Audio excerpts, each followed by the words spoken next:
예, 말씀 제목이 잘되고 땅에서 장수하리라. 오늘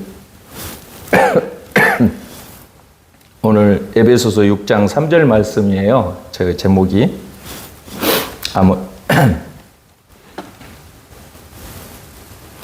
땅에서 잘되고 장수하리라. 참 좋은 말이죠. 뭐 저거보다 더 좋은 말이 어디 있겠습니까? 만사형통이잖아요. 만사형통. 예.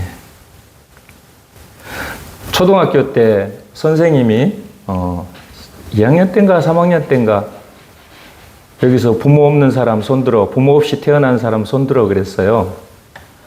손을 들었어요. 제가 손든 게 아니고 어떤 친구가 손을 들었어요. 너 부모 없어? 그러니까. 예, 다리 밑에서 주워왔대요.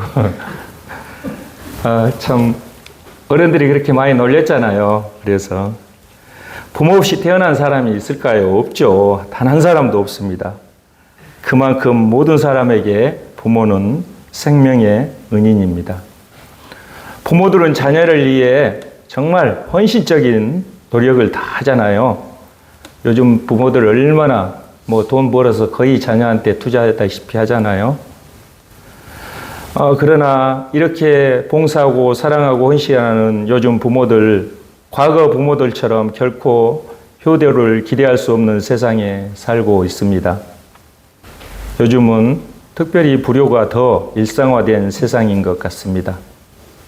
지금 학교 교육에서 부모를 신고하라 이렇게까지 교육하고 있어요. 잘 모르고 계시죠? 저는 이제 이렇게 차별금지법 반대 운동을 하다 보니까 구체적으로 교과서를 좀 들여다보고 하는데요.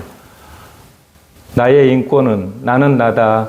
나의 인권을 부모가 억압하고 착취하고 하면은 신고해라 학교에다. 이렇게까지 교육을 하고 있습니다.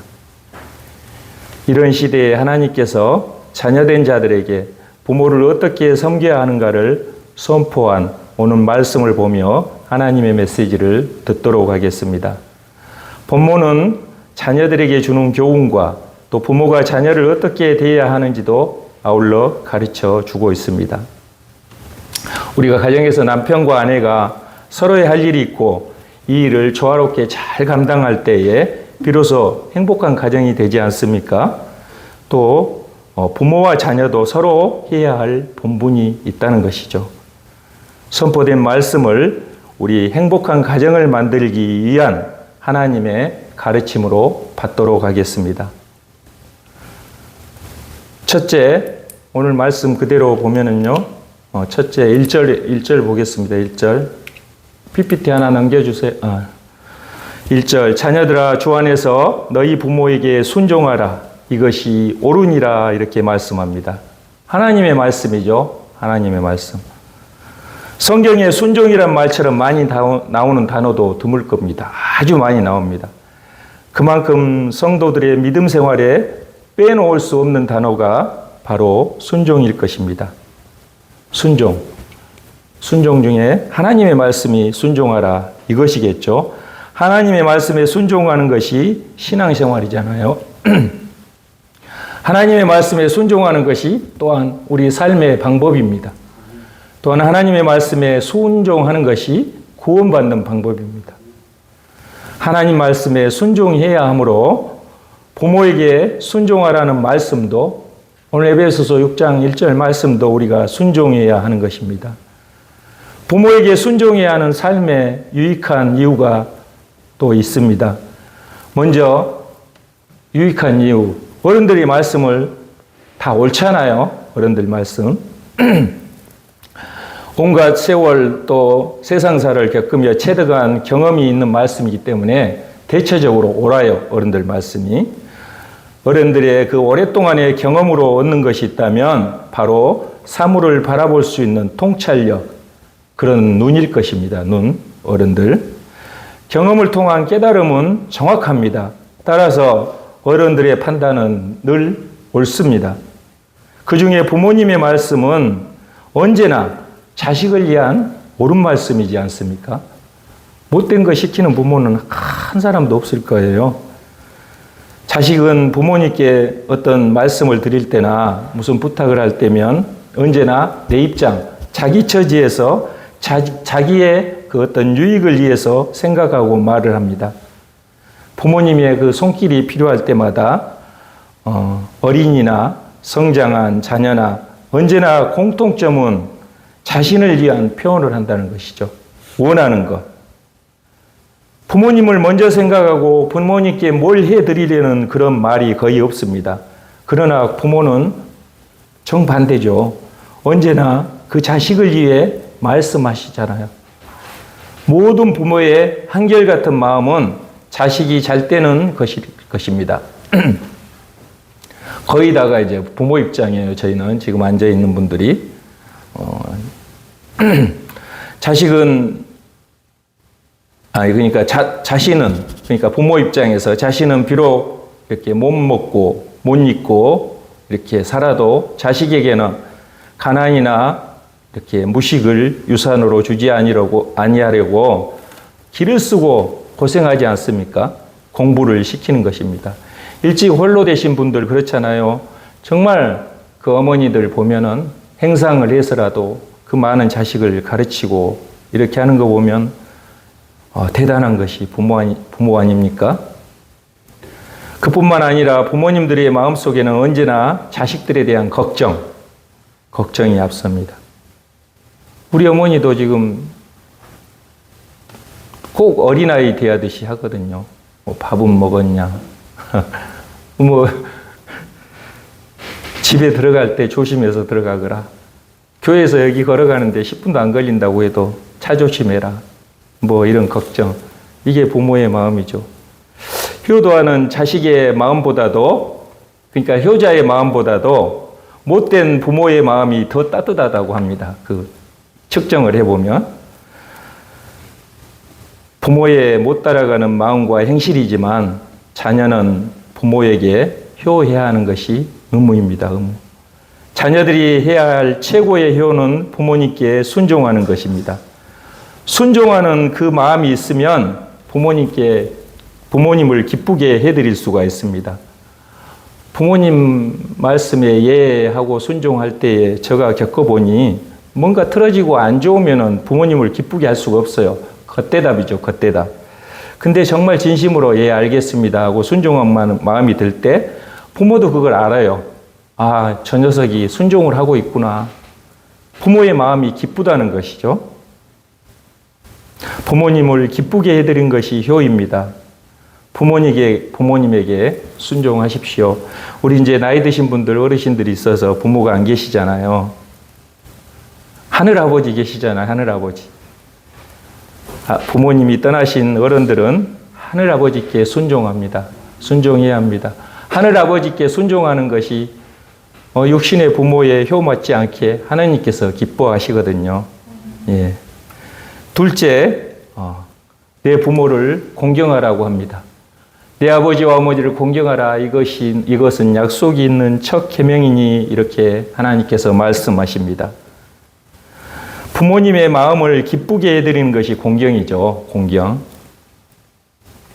자녀들이 그렇게 출세하는 것도 부모의 바람이겠지만은 대통령이 되고 국회의원이 되고 이런 것도 어떤 면에서는 부모를 기쁘게 하겠지만 그보다 더 큰 부모의 소원은 자녀들끼리 아마 화목하게 행복하게 사는 것일 것입니다. 너희들만 잘 살아주면 좋겠다 이런 말씀 많이 하시잖아요, 부모들이. 그것은 곧 부모의 기쁨이라는 것이죠. 부모를 공경하는 것은 우리가 잘 살아주는 것, 그것 또한 부모를 공경하는 것입니다. 부모의 은혜를 또한 아는 것, 부모의 은혜를 아는 자녀가 부모에게 효도를 한다는 것이죠. 엄마 아버지의 은혜를 아니까 당연히 은혜에 감사해서 효도를 하죠. 부모를 공경하는 것이 효도인즉 늘 부모님의 마음을 편안하게 해드려야 한다는 것입니다. 자녀를 낳은 보람을 안겨드리는 것이 효이죠. 우리가 순종이 좀 전에 봤던 순종이 소극적인 효라면 순종은 그냥 소극적으로 합니다. 그게 효라면 공경은 적극적인 효라고 할 수 있잖아요. 공경. 부모님 말씀에 순종하는 것도 중요하지만 어떻게 하면 부모님 마음을 기쁘게 해드릴 수 있을까? 그런 일을 찾아서 실천하는 것이 적극적인 공경이라고 할 수 있습니다. 성경의 대표적인 효자 많은데 이삭을 한번 들어볼까요? 이삭은 부모에게 효도했던 인물 중 한 사람입니다. 이삭은 성경에 스캔들이 없어요. 정말 깨끗하게 정직하게 살았죠. 다윗같이 이런 바람 피우고 이런 스캔들이 없습니다. 한 번은 그 이삭이 아버지에게 제물로 끌려갔던 적이 있었잖아요. 우리 잘 알잖아요. 몇 살인지는 정확하게 알 수 없지만 준비한 땔감을 등에 지고 갈 정도였으니 웬만큼 성장한 청년이었을 것입니다. 그런데 성경에 보면 아버지 아브라함이 이삭을 제물로 삼아 제사를 드리려고 하잖아요. 이삭을 묶어 나무 위에 올려놓고 칼로 죽이고 번제로 드리는 제사였습니다. 아들을 산 제사로 드리는 그런 제사는 없었거든요. 근데 이제 바치라고 하니까 아브라함이 순종해서 정말 그 마음이 얼마나 아팠겠습니까? 그런데 이 장면 어느 곳에서도 이삭이 반항한 흔적이 없습니다. 아들 이삭은 아버지 아브라함을 어려서부터 아주 존경했습니다. 이삭이 결박 당할 때도 충분히 시간이 있었잖아요. 그러니까 아버지가 그를 100세에 낳았고 또 이삭이 나무지게를 질 정도로 성장했으니 그 아버지는 이제 100 몇십 세, 100 얼마나 더 많이 먹었을 거 아니에요. 그러니까 청년이 노인을 밀치고 산 아래로 충분히 도망갈 수 있었는데 그런 흔적이 전혀 보이지 않습니다. 아버지의 뜻을 따르기 위해 순종했습니다. 결국 칼을 들이대는 그 순간까지 아무런 저항도 항변도 하지 아니하고 묵묵히 순종하는 모습. 그러니까 이삭의 순종은 목숨까지도 아끼지 않는 순종의 본을 우리에게 보여주셨습니다. 이삭에게서 예수님의 모습을 볼 수 있잖아요. 예수님. 우리 예수님도 아버지 하나님께 십자가에서 죽기까지 순종의 본을 보이셨습니다. 삼위 하나님이 하나님이시지만 이렇게 위격으로 나누어서 볼 때 예수님 참 효자였지 않습니까? 이삭이 나중에 아버지 아브라함이 종을 이제 시켜서 며느리감으로 리브가를 데리고 오라고 했을 때도 아버지의 선택에 아버지 싫습니다. 이런 말 한 자리도 없습니다. 그대로 따라서 결혼을 했다는 것이죠. 우리는 이삭의 순종을 본받아야 하겠습니다. 무엇보다도 성도는 우리의 영원한 아버지 되시는 하나님께 순종해야 하며 하나님을 공경해야 할 것입니다. 우리를 애정하시고 부르시고 구속하시고 또 보호해 주시고 영생을 주시고 이런 성삼위 하나님의 사랑에 대해서 우리가 그 은혜에 어떻게 보답하겠습니까? 영의 부모님도 모르는 자들이 육신의 부모님을 어떻게 효도할 수 있겠느냐? 이것은 이치적으로 바른 말 아니겠습니까? 여러분 예배 잘 오셨습니다. 이게 하나님을 공경하고 하나님께 순종하는 것이에요. 하나님께 이 효도한다는 말이 좀 어울리지 않는 말이지만 하나님을 공경하고 하나님을 효도하는 하늘 부모님을 공경하는 이 우리의 모습 하나님께 예배하러 오셨잖아요. 목사 얼굴 보러 온 거 아니잖아요. 하나님 얼마나 기뻐하실까요? 매주 새벽 예배, 수요 예배, 금요 예배까지 매일 이렇게 나와서 하나님 감사합니다. 하나님을 찬양하고 예배하고 우리가 부모를 이렇게 이런 정도만 효도한다면 아마 효부상, 효자상 다 탈 겁니다. 하나님 기뻐하실 것 같아요. 그래도 우리 많이 부족하지만 이렇게 나와서 하나님을 예배하고 찬양하니 하나님을 공경하니 얼마나 하나님께서 기뻐하시겠습니까? 영적인 효도야말로 효의 기본이 될 것입니다. 먼저는 하나님께 그리고 부모님께 순종하고 먼저는 하나님을 공경하고 부모님을 공경하는 성도가 되어야 한다는 말씀입니다. 순종은 그냥 순종하라는 것이 아니에요. 축복이 따릅니다. 축복이. 2절, 3절 보시죠. 내 아버지와 어머니를 공경하라. 이것은 약속이 있는 첫 계명이니 이로써 내가 잘되고 땅에서 장수하리라. 이렇게 말씀합니다. 부모님께 순종하고 공경해서 얻은 복이 약속이 있는 첫 계명이라고 했습니다. 하나님께서 약속을 해주신 첫 계명이라는, 약속한다는 거죠. 약속. 하나님께서 우리에게 약속한다는 그 계명이라는 것이죠. 그리고 그 약속이 뭐냐? 잘되고 장수하는 복이랍니다. 잘되고 효도하고 복받고, 얼마나 좋은 하나님의 약속입니까? 땅에서 무엇이 잘되기를 원하십니까? 다 그렇잖아요. 효도하십시오. 효도. 부모 안 계신 분은 하늘 아버지께 효도하시고, 효도하시면 땅에서 잘 되실 것입니다. 오래 살기를 원하십니까? 효도하면 됩니다. 효도. 약속의 말씀이니 하나님께서 약속이 있는 첫 계명이라고 저렇게 성경에 말씀해 주고 있는데 하나님께서 어기시겠습니까? 약속의 말씀이니 그대로 이루어질 것입니다. 효도야말로 장수와 축복의 비결이라는 것이죠. 사람들은 또 이렇게 자신의 명예에 관심이 많죠. 그런데 성경은 아주 간단하게 효도하는 이들이 장수하고 잘 되리라 이렇게 대답합니다. 잘 된다는 것은 명예가 있게 된다는 것 아닙니까?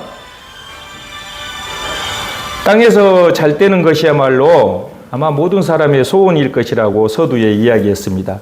이 간단한 복의 원리, 잘 되기를 원하신다면 효도를 실천해 보라는 것입니다.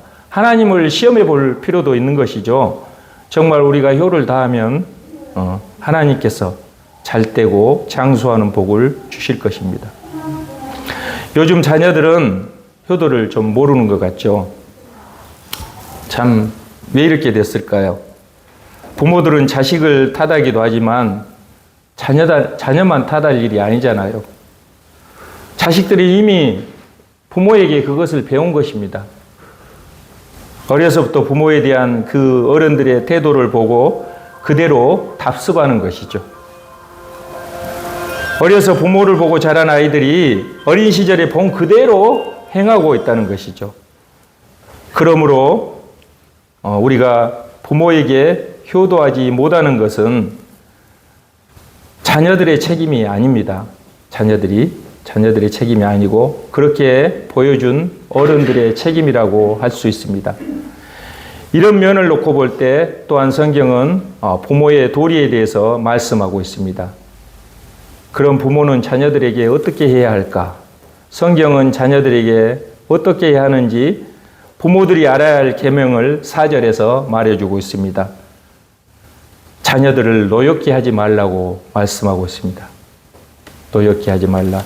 자녀는 부모의 소유가 아니죠. 근데 이제 엄마들 잘못된 그 사랑들이 마마보이를 만들고 소유물처럼 거기서 대리만족을 느끼려고 하고 자기가 못했던 꿈을 자식에게서 이루려고 하고 내가 옛날에 뭐가 되고 싶었는데 내가 못됐으니 너라도 됐으면 좋겠다. 이런 소유물로 생각을 한다는 것이죠. 자녀는 하나님의 선물입니다. 하나님의 선물. 얼마간 우리에게 위탁한 하나님의 자녀입니다. 그 의식들이 우리에게 믿는 사람들에게도 많이 왜곡되고 있습니다. 자녀는 하나님의 선물이고 하나님께서 우리에게 맡아서 키워라 하고 우리 몸을 통해서 보내주신 하나님의 자녀라는 것을 우리가 깨달아야 됩니다. 어린아이들도 아직 나이만 어릴 뿐이지 어린들과 똑같은 인격이 있습니다. 생각이 있어요. 쟤네들. 생각이 있어요. 주일학교 아이들 보면은 다 생각이 있고 듣는 귀가 있고 표정 하나도 다 읽습니다. 아이들이. 목사님이 오늘 설교를 제대로 하고 있는가 못하고 있는가 목사님 표정 속에서 정말 성의 없이 하고 있는가 이런 걸 아이들이 조사해 보면 다 나온다니까요. 그래서 정말 더 긴장하고 아이들의 눈높이에서 설교를 하려고 저도 나름 노력을 합니다. 자녀의 인격을 침해하지 말라고 말하고 있습니다. 자녀들의 마음에 상처를 주지 말라는 뜻입니다. 성경은 분명히 주의 교양과 훈계로 양육하라고 말씀하고 있습니다. 하나님의 말씀으로 양육하라는 것이죠. 잘못된 자녀들을 바로 인도해 줄 수 있는 것은 우리 길의 빛이요 발의 등이 되는 하나님의 말씀밖에 없습니다. 디모데후서 3장 16절 17절 한번 볼까요? 모든 성경은 보십시오. 하나님의 감동으로 된 것으로 교훈과 책망과 바르게 함과 의로 교육하기에 유익하니 이는 하나님의 사람으로 온전하게 하며 모든 선한 일을 행할 능력을 갖추게 하려 함이라. 성경은 자녀 교육의 최고의 교과서입니다. 자녀를 바르게 하고 하나님의 사람으로 온전하게 하며 선한 일을 행할 능력까지 더해주는 것이 성경을 통한 자녀 교육의 효과라고 하나님께서 분명히 말씀하고 있습니다. 부모가 자녀를 양육하는 일은 아주 중요합니다. 그런데도 요즘 부모들은 자녀들을 돌아볼 시간이 없습니다. 첫째, 자녀들이 바쁘잖아요. 그리고 너무나 다원화되고 복잡해진 세상에서 자녀들과 나눌 대화의 주제가 없습니다. 각자 놀아요, 부모와 자녀가. 그러다 보니 아이들은 학교에서 학원으로, 학원에서 독서실로 전전하면서 부모와 함께 있는 시간보다는 핸드폰과 함께하는 시간, 컴퓨터와 함께하는 시간이 훨씬 더 많아져 버렸습니다. 부모는 미처 교육할 기회들을 다 놓쳐버리고 잃어버리고 있습니다.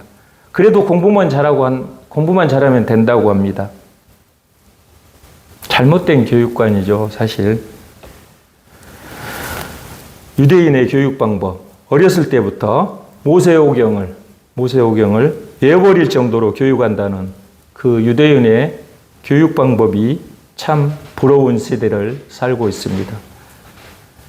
이제 우리 성도님들만이라도 손주들이나 또 자녀들을 위해서 성경적인 교육, 성경 안에서 이렇게 교육하는 것을 이렇게 실천하며 살아야 하겠습니다.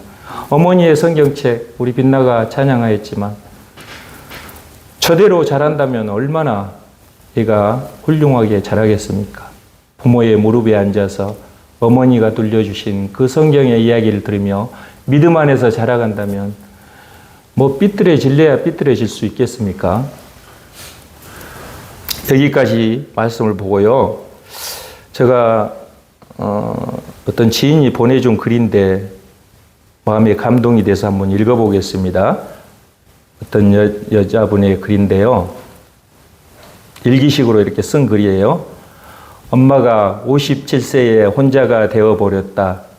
나의 이혼 소식에 쓰러진 아버지는 끝내 돌아오지 못하셨고 그렇게 현명하셨던 엄마는 정신이 반나간 아줌마가 되어 큰오빠 작은오빠 눈치 보기에 바빴다. 이제 아버지 노릇을 하겠다는 큰오빠 말에 엄마는 그 큰 집을 팔아 큰오빠에게 다 맡겼고 그 후 나 몰라라 하는 큰오빠 때문에 작은오빠의 모든 원망을 엄마는 다 감당해야 했다. 사이 좋았던 팔남매가 큰오빠 때문에 모이는 횟수가 줄어들었고 엄마의 표정은 점점 굳어져 갔고 노름하는 아들한테조차 할 말을 못하는 딱한 처지가 되어버렸다. 그걸 이해하는 난 엄마가 원하는 대로 형제들에게 돈을 풀어주었고 그런 나에게 미안했던 엄마는 가끔 나에게 이런 말씀을 하셨다. 내가 널 낳지 않았으면 어떡할 뻔했니? 괜찮아 엄마. 엄마는 우리 여덟 잘 키웠고 큰오빠가 지금 자리 잡느라고 힘들어서 그렇지 효자잖아. 이젠 자식 걱정 그만하고 애인이나 만들어서 즐겁게 살아. 난 애인은 안 돼. 네 아빠 같은 남자가 세상에 없어. 그러던 엄마가 어느 날 슬그머니 말씀하셨다. 얘야, 남자친구가 생겼어. 작년 해운대 바닷가 갔다가 만났는데 괜찮은 것 같아서 가끔 등산 같이 간단다. 어쩐지 자꾸 등산을 가더라. 뭐 하는 분인데? 개인병원 의사인데 사별하셨대. 그래? 엄마 이번 환갑 때 초대해봐. 내가 언니 오빠들한테 말해 놓을게. 우린 엄마 생신 때 호텔 연회장을 하나 빌렸고 엄마 지인들과 여고 동창들을 다 초대했다. 그리고 그 아저씨도 오셨다. 엄마의 남자친구는 멋졌다. 잘 어울렸고 아버지와 비슷한 분위기를 풍겨 더 좋았다. 그 집 아들들이 재혼을 원하는데 어쩌지? 혼자 계시는 아버지가 좀 그렇다네. 엄마의 말씀이셨다. 모두 찬성이었다. 그런데 작은 오빠가 길길이 날뛰기 시작했다.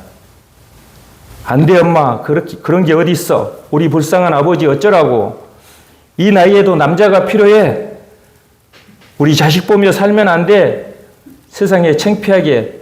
형은 장남이 돼가지고 엄마 모시기 싫어서 그래. 내가 모실 테니 걱정하지 마. 그리고 아버지 제사 때는 어쩔 건데.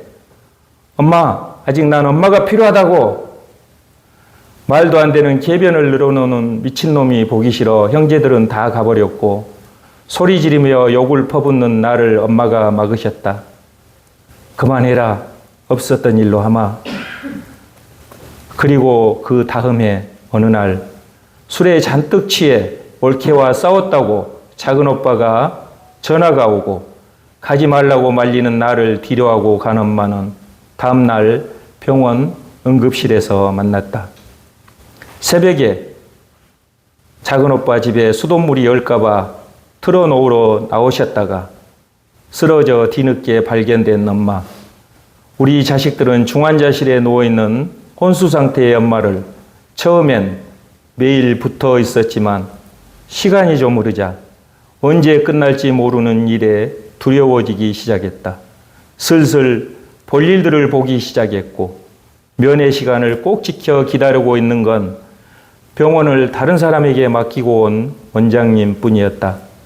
우린 깨어나지 않는 엄마를 기다릴 뿐이었는데 원장님은 엄마를 주무르시면서 계속 속삭였다. 박 여사 일어나요. 우리 전에 시장 가서 먹었던 선지국밥 그것도 먹으러 갑시다. 내가 사준 원피스도 빨리 입어봐야지. 이렇게 엄마에게 좋은 분이셨다. 어느 날 병원에서 우리 형제들을 불러놓고 말했다. 이제 병원에서 해줄 것이 없습니다. 퇴원하셔야 합니다. 평생 식물인간이라는 판정과 함께 어디로 모셔갈 것인지 정해주면 차로 모셔다 드린다는 병원의 말에 모두 허걱. 큰 올케가 먼저 말했다. 자신은 환자를 집에 모시는 건 못한다고. 둘째 오빠가 말했다. 맞벌이라 안 된다고. 장가도 안 간 28살 막내 동생은 울기만 한다.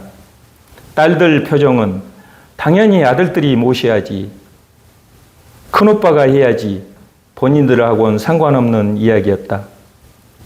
오빠들은 나를 바라보았다. 그동안 내가 모셨으니 계속하면 안 될까 하는 표정으로 나를 쳐다본다. 그냥 누워 계시는 게 아니라 산소 호흡기를 꽂고 있어야 하니 선뜻 대답을 못하는 것 같다. 난 결국 내가 할 일인 줄 알지만 그런 형제들 꼴을 쳐다보고 있는데 그때 제가 감히 한마디 해도 되나요? 언제 오셨는지 우리 곁으로 오신 원장님. 제가 그때 박 여사와 재혼을 말했을 때 박 여사가 이렇게 말했어요. 아직 우리 애들한테 엄마가 필요한가 봐요. 자식들이 내가 필요 없다고 하면 그때 갈게요 했어요. 지금도 엄마가 여러분에게 필요하세요? 난 저렇게 누워있는 사람이라도 숨만 쉬고 있는 박 여사가 필요합니다. 나한테 맡겨주세요. 내 병원이 박 여사한테 더 편할 겁니다.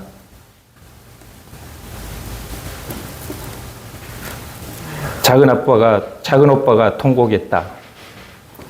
다른 형제들이 울기 시작했다. 결국 엄마는 퇴원을 못하고 돌아가셨다.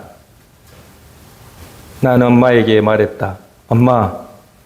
엄마의 이뻤던 모습만 보고 먼저 간 아버지는 잊어버리고 엄마의 추한 병든 모습까지도 사랑한 이 원장님만 생각하고 가.